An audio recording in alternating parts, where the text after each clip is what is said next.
আমি kidney failure বিষয়ে ক'ব যাওঁ তাৰ আগতে আমি অকণ বুজিব লাগিব আমাৰ শৰীৰত দুটা কিডনি থাকে।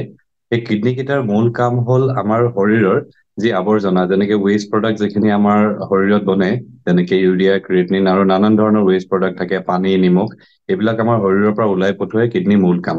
আৰু কিডনিয়ে যেতিয়া সেই কামকেইটা সুচাৰুৰূপে কৰিব নোৱাৰে, তেতিয়াই আমি এটা ধৰণৰ কিডনি ফেইলিয়ৰ বুলি আমি কওঁ, সচৰাচৰ কোৱা যায়। কিন্তু তাৰ নানান ধৰণৰ ষ্টেজেছ থাকে, কিছুমানৰ আৰ্লি কিডনি ফেইলিয়ৰ থাকে, আৰু এই এটা স্পেক্ট্ৰাম সেইটো। আৰু এটা সময়ত গৈ যোনটো একদম আমি এণ্ড ষ্টেজ ৰিনেল ডিজিজ বা চিকেডি ষ্টেজ 5 বুলি কওঁ, কিডনী কেইটা সম্পূৰ্ণ বিকল হৈ যায়। ইয়াৰ নানান ধৰণৰ কাৰণ থাকে, তাৰ বিষয়ে আমি কথা পাতিম। এতিয়া কিডনি ফেইলিয়ৰ যদি ইনচিডেন্স বা এই অসুখটোৰ কিমান আমাৰ সমাজত বা আমাৰ সচৰাচৰ আমাৰ দেখা যায় ইনচিডেন্স বুলি কওঁ, তেতিয়াহ'লে দেখা যায় যে ভাৰতবৰ্ষত প্ৰতি 10জন মানুহৰ ভিতৰত এজন মানুহৰ কিছু পৰিমাণে কিডনিৰ অসুখ থাকে। কিডনিৰ অসুখ মানে এইটো নহয় যে 10জনৰ ভিতৰত এজনৰ কিডনি সম্পূৰ্ণ বিকল হৈ গ'ল। তাক এইটোৱে বুজাই যে তেওঁৰ আইডাৰ হাই ৰিস্কত আছে কিডনি ফেইলিয়ৰ ডেভেলপ কৰা, নতুবা তেওঁৰ কিডনিটোৱে নৰ্মেল এজন মানুহৰ যিমান কাম কৰিব লাগে সেই ধৰণে কাম কৰিব পৰা নাই। কিডনি ফেইলিয়ৰ বহু পেচেণ্টৰ কোনো ধৰণৰ চিমটমছ বা লক্ষণ দেখাই নিদিয়ে। কিছু আৰ্লি চাইন্স আমি দেখো, যেনেকে কিডনি ফেইলিয়ৰ লগত খুব কমনলি দেখা যায় যে মানুহৰ হিমোগ্ল'বিন বা তেজৰ পৰিমাণটো কমি যায়। গতিকে সেই তেজ কমাৰ কাৰণে বা হিমোগ্ল'বিন কমাৰ কাৰণে আনইউজুৱেল ফেটিক, মানে কোনো কাৰণ নথকাকে ভাগৰ লাগি থকা, বা তেখেতৰ টোপনিৰ চাইকেলটো এফেক্টেড হৈ যোৱা, ৰাতি টোপনি নধৰা, ভৰিৰ কলাফুল বিলাক বিষ হৈ থকা, এইবিলাক লক্ষণ খুব আৰ্লি চাইন হয়। তাৰ লগতে পেচাবৰো কিছুমান প্ৰব্লেম দেখা যায়, যেনে ধৰি লওক ৰাতি কেইবাবাৰো পেচাব লগা, পেচাব লাগিলে ৰখাবৰ দিগদাৰী হোৱা। ইয়াৰ ইটিঅলজিটোৰ ওপৰত ডিপেণ্ড কৰে, কি কাৰণে কিডনি ফেইলিয়ৰ হৈছে তাৰ ওপৰতো বহুখিনি তাৰ লক্ষণবিলাক ডিপেণ্ড কৰিব।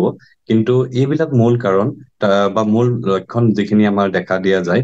লগতে খুব আমি প্ৰায়বিলাক মানুহে জানেই, জনসাধাৰণে জানে, যেনেকে ভৰি ফুলি থকা বা মুখৰ বা চকুৰ বাদুৰবিলাক অলপ অলপ ফুলা, এইবিলাক লক্ষণ হয় কিডনি ফেইলিয়ৰ। আমি একদম আৰ্লি টেষ্ট বা লেবৰেটৰী টেষ্টত যোনটোত গম পাওঁ সেইটো হ'ল, যদিও মানুহে ভাবে যে আমি কিডনি টেষ্ট কৰি, ব্লাড টেষ্ট কৰি ক্ৰিয়েটিনিনটো চাই গম পাওঁ, কিন্তু সেইটো এটা খুব লেট চাইন হয়। কিডনি ফেইলিয়ৰৰ আৰ্লি চাইন যদি পেচাবৰ লগত অলপ অলপকৈ প্ৰটিন গৈ থাকে।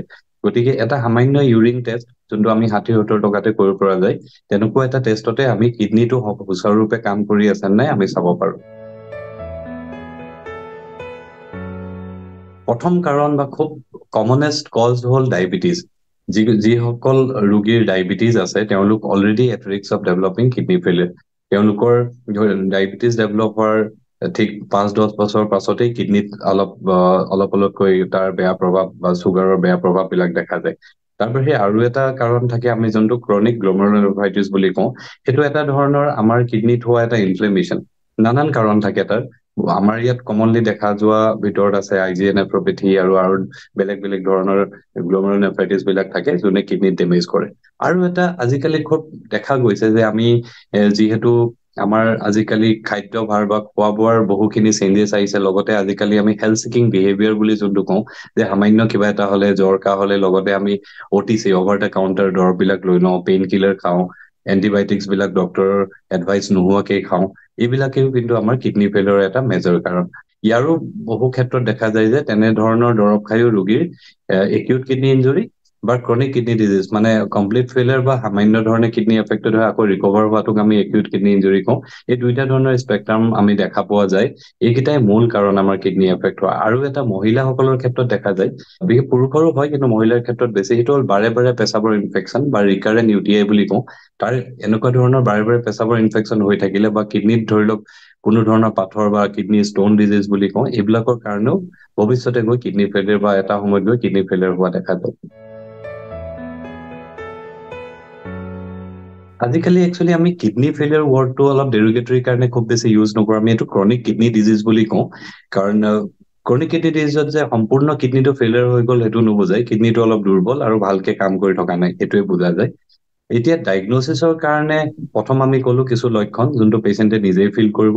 সেই লক্ষণবিলাক দেখা পোৱাৰ পাছত যদি যিকোনো এজন ৰোগীৰ ডক্তৰৰ ওচৰত, যিকোনো এজন ডক্তৰ, মই কোৱা নাই যে অকল কিডনি বিশেষজ্ঞৰ ওচৰতে, এজন মেডিচিন বিশেষজ্ঞ বা বাকী কোনো এজন ডক্তৰৰ ওচৰত যায়, তেওঁ কিছুমান সামান্য কেইটামান টেষ্টতে গম পোৱা যায় যে তেওঁৰ কিডনিটো কিমান কাম কৰি আছে। যে ইউৰিনৰ টেষ্ট কৰিলে আমি গম পাওঁ।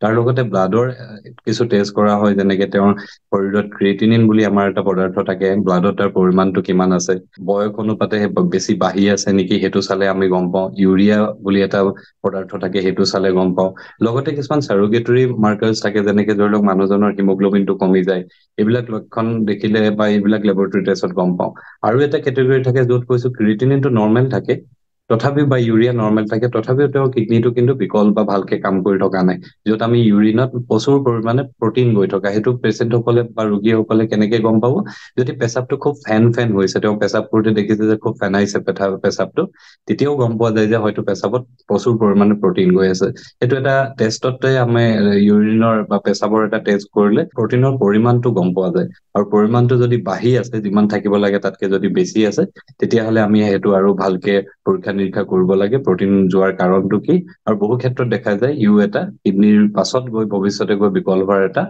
মূল কাৰণ বুলি আমি ধৰো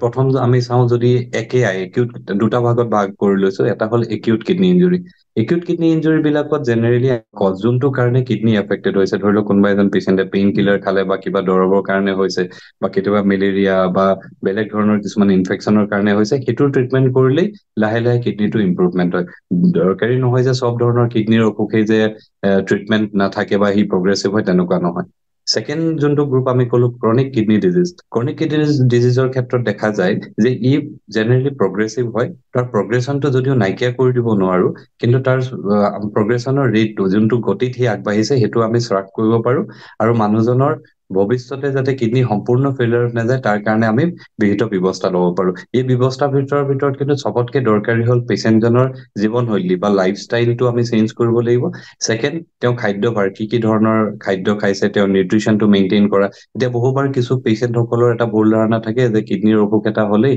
যে তেখেতে সকলো ধৰণৰ প্ৰটিন বন্ধ কৰি দিব লাগে কেনেকুৱা নহয় বহু ক্ষেত্ৰত তেখেতক সাফিচিয়েন্ট এমাউন্ট বা তেওঁৰ শৰীৰত যিমান প্ৰটিন লাগে সিমানটো দিব লাগে কিছুমান বস্তু যি কমাব লাগে তাৰ ভিতৰত হ'ল নিমখ এটা আমাৰ কিডনিৰ কাৰণে বা কিডনি ৰোগীসকলৰ কাৰণে খুবেই হানিকাৰক নিমখৰ পৰিমাণটো আমি কমাব লাগে পটাছিয়াম জাতীয় বস্তুবিলাক কিডনিৰ দুৰ্বল হলে ওলাই দিয়াত অসুবিধা হয় কিডনিৰ থ্ৰুদি তেনে ক্ষেত্ৰত পটাছিয়াম থকা বস্তু যেনেকে ফল-মূল বিলাক কিছু ফল-মূল এইবিলাক আমি বা টেঙা জাতীয় বস্তু চাইট্ৰাছ ফ্ৰুট বুলি কওঁ সেইবিলাকো কমাই দিবলগীয়া হয়